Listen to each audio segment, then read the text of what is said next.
లీటర్ల పాలు నీళ్ళ మిశ్రమంలో నీరు 10% కలదు. ఆ మిశ్రమానికి ఎన్ని లీటర్ల స్వచ్ఛమైన నీరు కలిపినా ఏర్పడే కొత్త మిశ్రమంలో నీరు 20% ఉంటుంది. ఇప్పుడేమంటున్నాడు ఫ్రెండ్స్ 40 లీటర్స్‌లో వాటర్ అంట ఫ్రెండ్స్ 10% అంట. 40లో 10% ఎంత ఫ్రెండ్స్? 4 కదా!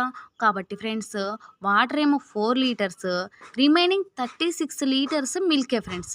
ఓకేనా? ఇప్పుడేమంటుండు ఫ్రెండ్స్ ఈ 40 లీటర్స్‌లో అంట వాటర్‌ని 20% రావాలంటే ఇంకా ఎన్ని లీటర్ల వాటర్ కలపాలంటున్నాడు ఫ్రెండ్స్. అయితే మనకిప్పుడేంటి ఫ్రెండ్స్ 20% ఎన్ని లీటర్‌లో మనకు గావాలి.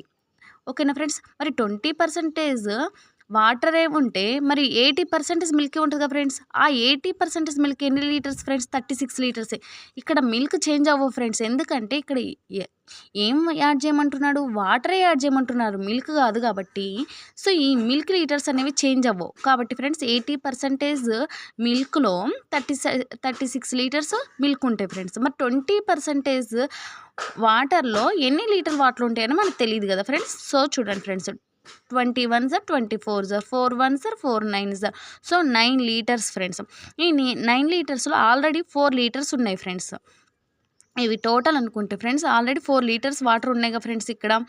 సో ఈ 4 లీటర్స్ తీసేస్తే రిమైనింగ్ 5 లీటర్స్ ఫ్రెండ్స్. ఈ 5 లీటర్స్ యాడ్ చేస్తే సరిపోతుంది ఫ్రెండ్స్ వాటర్ అనేవి. ఓకేనా?